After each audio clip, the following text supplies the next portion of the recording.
está? Qué gusto saludarles y encontrarnos nuevamente para revisar información económica de impacto en nuestras fronteras y más allá. Titulamos de la siguiente manera: ¿cuánto le ha costado el bloqueo y el boicot económico que se ejerce desde el exterior a Venezuela? Hay un estudio importante elaborado por el Centro Estratégico Latinoamericano de Geopolítica, CELAC.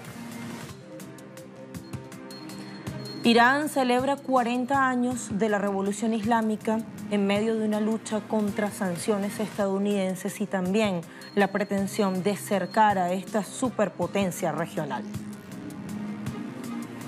Expedientes económicos lo abrimos en Alemania. Queremos analizar la economía de la llamada locomotora europea, pro y contras de su política mayoritariamente exportadora. Empecemos con detalles.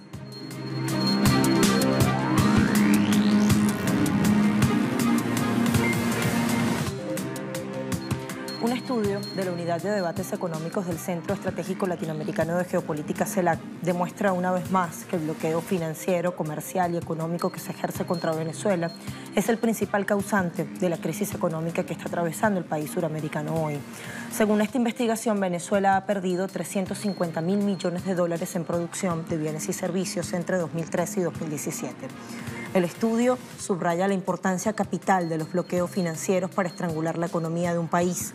Los ataques externos a la capacidad económica y productiva de una nación pueden acabar con la misma en cuestión de pocos años y en los últimos tiempos suelen ser el preludio a una intervención militar. Los autores advierten que la supuesta crisis humanitaria y la migración de centenares de venezolanos tienen su origen en el bloqueo económico y financiero que ejercen Estados Unidos y sus aliados en el mundo. En el caso venezolano, este bloqueo, las medidas restrictivas y coercitivas se han basado en la expulsión del país de mercados financieros internacionales que impiden recurrir al mercado de créditos tanto para renovar vencimientos como para hacer nuevas colocaciones o transferencias bancarias. En un país integrado al mundo como proveedor de petróleo, la especialización productiva condujo a una alta dependencia de las importaciones que resultan financiadas con los ingresos petroleros. Es por eso que el boicot financiero y comercial sobre Venezuela tiene consecuencias mucho más graves que en economías diversificadas e industrializadas.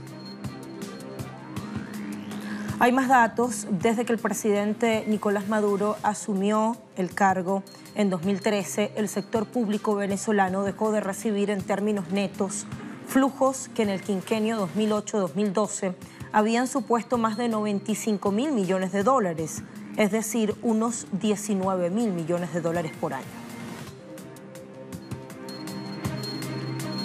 Y a esto hay que añadir los cuantiosos pagos que supuso la elevación del riesgo país de parte de agencias calificadoras. ¿Sobre la base de qué?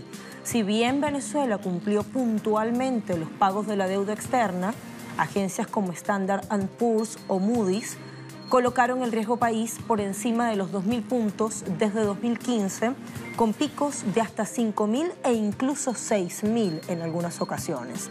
Recientemente, por este motivo, el gobierno venezolano tuvo que pagar el quinquenio 2013-2017 más de 17.000 millones de dólares, unos 3.300 millones de dólares anuales. En resumen, si se suma el valor promedio anual de divisas que no entraron producto del bloqueo, 19.200 millones, lo ha dicho hasta el cansancio el Ejecutivo, más lo que el país tuvo que pagar promedio cada año correspondiente a la deuda externa, 3.300 millones como estamos viendo, se puede concluir que la economía, que la sociedad toda ha sufrido una asfixia internacional de 22.500 millones de dólares anuales, producto de una estrategia deliberada internacional de aislamiento financiero. De Venezuela haber contado con esos recursos económicos, la economía cada año habría tenido evidentemente un mejor comportamiento. La pérdida de esa cantidad explica en un 60% el deterioro económico.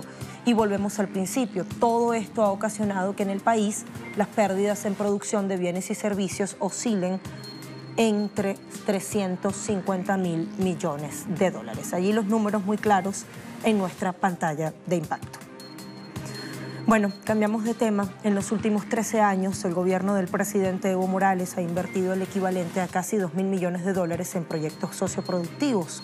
La vocería del Fondo Nacional de Inversión Productiva y Social ha informado que las inversiones corresponden a más de 9.000 proyectos de agua, riego, salud, educación, caminos y enlocetado que provienen de la redistribución de excedentes económicos.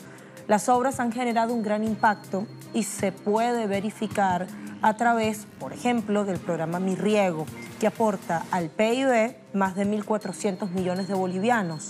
Esto quiere decir unos 200 millones de dólares por año para el fortalecimiento de la producción agroalimentaria. El actual gobierno ha cimentado las bases del desarrollo nacional con un enfoque de generación de excedentes y a la vez de redistribución justa de la riqueza. Todo lo que entra va al diseño y a la aplicación de políticas sociales que permiten que esos recursos lleguen a la mayor cantidad posible de habitantes, en su mayoría los excluidos de años anteriores a las gestiones de Evo Morales.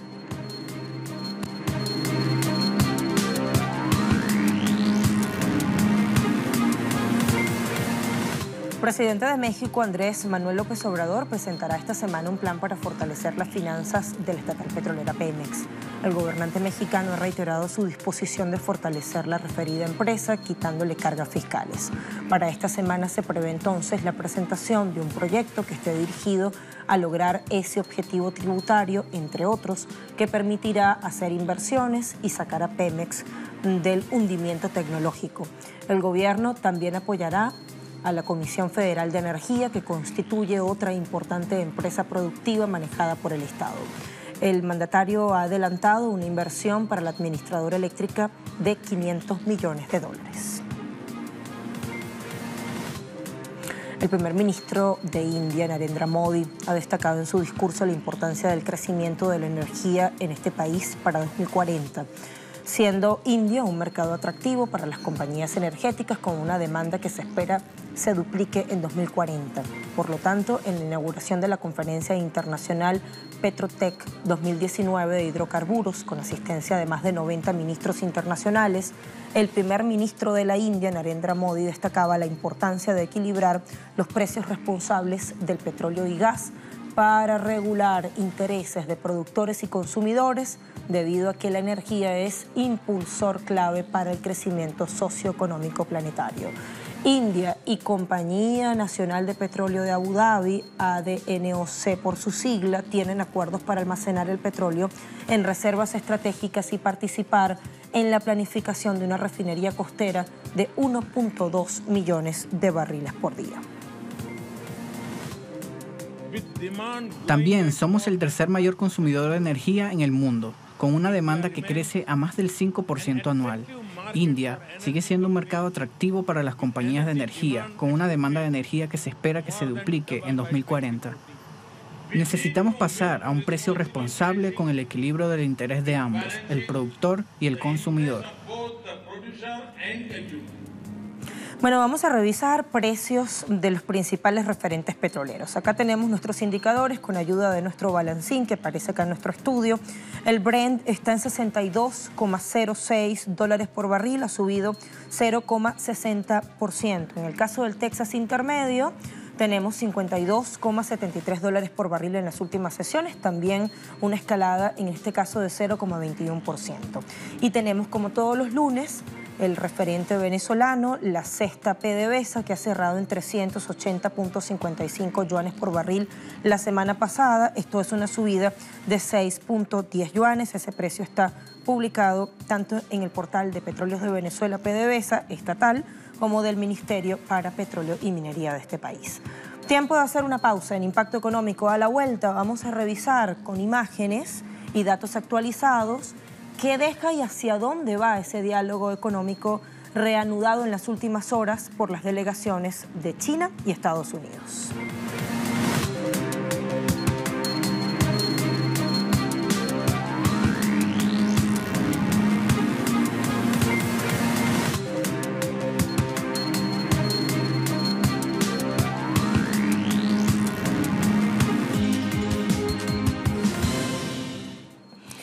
Irán conmemora los 40 años de su revolución islámica, un hecho histórico que trajo consigo bienestar socioeconómico para la población, pero que hoy se ve empañado por los estragos que ocasionan sanciones impuestas ilegalmente por el gobierno de Estados Unidos.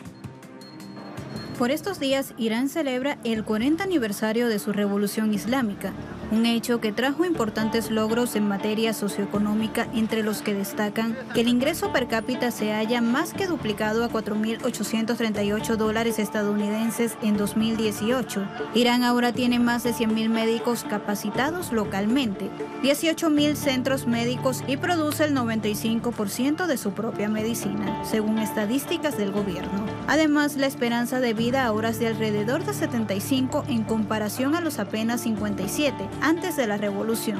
En la actualidad, casi todos los iraníes pueden leer, logros que los iraníes saben que se ven empañados por la decisión de Donald Trump de reimponer el año pasado sanciones económicas unilaterales contra el país persa. Las personas crearon la revolución y la respaldan y la apoyan. De hecho, los que sufren son los mismos que participaron en la revolución. Las mismas personas siguen apoyándola. A pesar de que Irán es un país que posee algunos de los depósitos probados de petróleo y gas natural más grandes del mundo, su gente ahora sufre largas filas en busca de ayuda alimentaria, que solo se veían durante los años de guerra en los años 80. La inflación sigue aumentando a medida que su moneda rial se deprecia. Los graduados universitarios altamente educados siguen sin poder encontrar trabajo. Desafíos económicos provocados por la política maximalista del presidente Donald Trump contra el gobierno de Irán. La subida de los precios de los diversos productos, así como la devaluación de la moneda nacional, han provocado que el número de consumidores se desplome. Nuestras ventas han disminuido porque no hay poder adquisitivo. Puse una porción de pierna de cordero en la balanza y cuesta 4 millones de reales, $34 estadounidenses. Bueno, yo o alguien más pueden pagar esto. Hay cierta ansiedad en el mercado. El tema del tipo de cambio del dólar y las sanciones ponen un poco de presión sobre las personas. Y las personas que hacen negocios están mirando el futuro con cierto temor. Un temor que podría disiparse en un futuro próximo. Alemania, Francia y Reino Unido anunciaron el pasado 31 de enero la creación de un sistema para que sus empresas puedan seguir comerciando con Irán sin ser tocadas por las sanciones impuestas desde Washington. El mecanismo lleva por nombre INSTEX y podría extenderse a otros países. Las delegaciones de China y Estados Unidos han reanudado este lunes, en suelo chino el diálogo económico, con el cual ambas potencias mundiales buscan poner fin a la guerra comercial emprendida por el presidente Donald Trump desde que llegó a la Casa Blanca. Se espera que Estados Unidos, con Jeffrey Gerrish a la cabeza, continúe presionando a la República Popular para que ésta reforme o modifique la modalidad en que trata la propiedad intelectual de las compañías estadounidenses. Las dos partes están tratando de llegar a un acuerdo antes de la fecha límite establecida, 1 de marzo de este año, cuando está previsto que los aranceles estadounidenses sobre importaciones chinas por un valor de 200.000 millones de dólares aumenten en 25%, o mejor dicho, a un 25% desde el 10%. La portavoz del ministerio, Hua Chunying, dijo a los reporteros que China espera ver buenos resultados de las reuniones en Beijing. En cuanto al calendario específico, los temas de las conversaciones y el resultado que se puede esperar, consulté al vocero del Ministerio de Comercio. Son los más autorizados y pueden darle una respuesta relevante. Nosotros, como el resto del mundo, por supuesto, esperamos ver buenos resultados de la decisión comercial. Y siguen las alertas en toda Europa por el divorcio con Reino Unido. El comisario económico de la UE, Pierre Moscovici, destacó en esta jornada que los 28 tienen que estar preparados para todos los escenarios posibles. De su parte, la ministra de Justicia alemana, Katharina Barley, se concentró en el punto que ocupa las negociaciones en este momento, Irlanda e Irlanda del Norte, señalando que se debe hacer todo lo posible para evitar una frontera dura, es decir, un acuerdo sin consenso. Ahora sabemos claramente lo que no quieren. Ellos no quieren un acuerdo tal como está. Ellos tampoco quieren un acuerdo negativo. Ahora estamos esperando que ellos digan exactamente lo que quieren y nos adaptaremos. Debemos estar preparados para todos los escenarios, obviamente. Y una cosa sobre el respaldo. El respaldo no es un problema irlandés, es un problema de la UE, porque si no hay protección entre Irlanda del Norte e Irlanda como tal, significa que todos los productos que se mueven a través de Irlanda del Norte pueden moverse a cualquier lugar dentro de la Unión Europea. Y esto es algo para lo que tenemos que prepararnos también. Las personas mayores de 20 años que viven en esa área saben lo que significa la guerra civil. Por eso es muy importante para mí, al ser medio británica, que no solo miremos los problemas económicos relacionados con el Brexit, sino que seamos muy claros. Juntos con los 27, como Pierre Moscovici acaba de dejar claro, que no podemos aceptar una frontera dura entre Irlanda e Irlanda del Norte. También se veía por estas horas el pronunciamiento del exsecretario de Relaciones Exteriores británico Boris Johnson. Este destacaba que Reino Unido necesita asegurar cambios en el respaldo de la frontera irlandesa en el acuerdo Brexit como un límite de tiempo y un mecanismo de salida. Pienso que me gustaría mirar muy detenidamente lo que se estaba proponiendo y tendría que dar al Reino Unido una salida del tamaño del Reino Unido desde el respaldo. Tendríamos que poder salir por un cierto tiempo y tendríamos que poder salir por nuestra propia voluntad. De lo contrario, estaremos encerrados en acuerdos que se adaptan a gran medida de la Unión Europea, que les permite dirigir efectivamente nuestra política comercial. Nos vamos a nuestra mesa de análisis para marcar una pequeñita pausa y a la vuelta abrimos nuestro expediente económico en Alemania. Queremos hacer una pequeña caracterización de su economía y de qué va o cuáles son los pros y los contras de esa potencia exportadora que le caracteriza. Ya venimos.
Siempre en nuestro expediente económico analizamos, partimos hacia la profundidad de números, con un desempleo en mínimos históricos, unas cuentas públicas saneadas y una notable estabilidad política. Muchos ven en Alemania un modelo a seguir. Pero la locomotora de Europa también tiene problemas. Berlín, por ejemplo, exporta demasiado e importa muy poco. El presidente francés Emmanuel Macron ha criticado no pocas veces ese modelo y ha dicho que es insostenible para la economía de la eurozona y de la propia Alemania. ¿Por qué? Queremos aportar algunos datos a continuación. Cuando Angela Merkel alcanzó la Cancillería en 2005, la economía alemana emprendió un vertiginoso ascenso hacia la recuperación. Aumentó el crecimiento económico, bajó el desempleo y aquella Alemania que hasta entonces era vista como la enferma de Europa, se convirtió en un país modelo. Años más tarde, el estado económico alemán ha cambiado mucho. La economía germana se reorientó a la exportación de una forma aún más pronunciada de lo que ya era.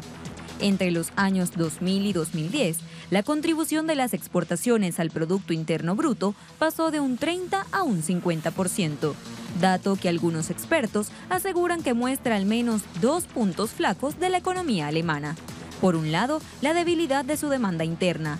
Por otro, su dependencia extrema de mercados a los que exportar y, en consecuencia, de lo que sucede en el resto del mundo. El que fue visto como modelo a seguir parece que empieza a convalecer. Según los datos publicados por la Oficina Federal de Estadística de Alemania, Destatis, las exportaciones del país sumaron en noviembre pasado 116.300 millones de euros, cifra que supone un descenso del 0,4% respecto a octubre de 2018, aunque se mantuvieron estables en términos interanuales, teniendo como principales sectores de exportación la industria automotriz, de maquinarias, de equipos electrónicos y medicamentos. mientras que las importaciones experimentaron una caída mensual del 1,6% hasta los 95.700 millones de euros, un 3,6% por encima del dato de un año antes, alimentando así el temor a que la mayor economía europea entre en recesión técnica. La balanza comercial alemana arrojó un saldo positivo de 20.500 millones, por debajo de los 23.800 millones del año anterior.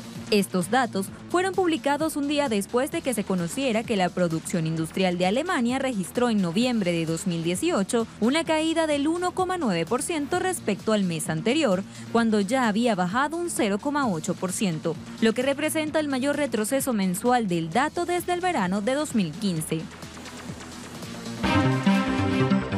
Resultado que ha llevado a muchos a decir que el antiguo motor de crecimiento de la economía alemana sigue perdiendo tracción. Las señales de alerta se activaron en el primer mandato de la canciller Angela Merkel. Las empresas alemanas, por ejemplo, se han destacado durante mucho tiempo por su innovación, medidas por el número de patentes registradas en Estados Unidos, pero para 2007 las empresas coreanas ya las habían alcanzado. Ahora registran casi el doble del número que sus homólogos alemanes, gracias a las enormes inversiones en educación e investigación.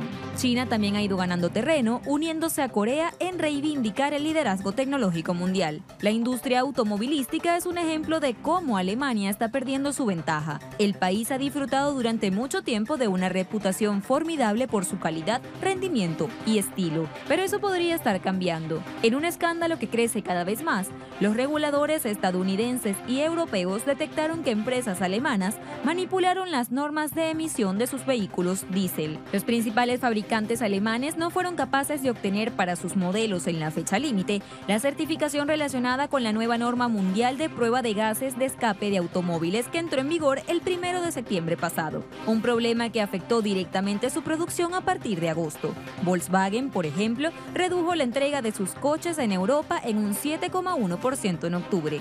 La certificación afectó drásticamente a Audi, cuyas ventas en Europa bajaron un 53% en octubre. Bueno, y entre los argumentos que esgrime Berlín está que sus productos son muy impopulares, o mejor dicho, muy populares. Pero importante aclarar que no es la fuerza exportadora alemana en sí la que es objeto de crítica o de cuestionamiento, sino la debilidad de sus importaciones. Y allí sí que Alemania tiene responsabilidad.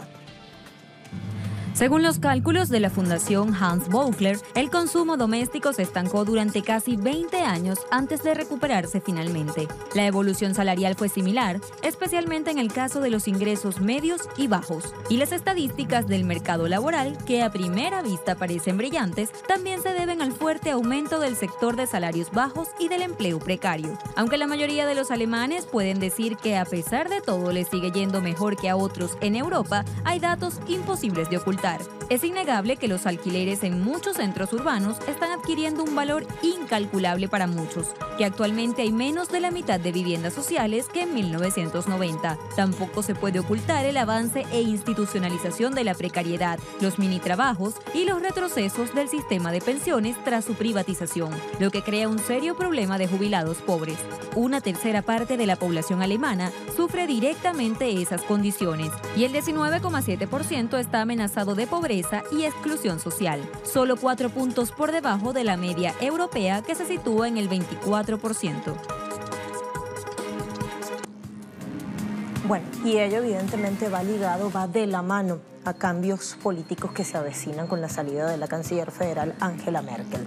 Así llegamos al final de nuestro Impacto Económico. Gracias como siempre por acompañarnos. Sigue en sintonía de Telesur, vuestra casa. Hasta pronto.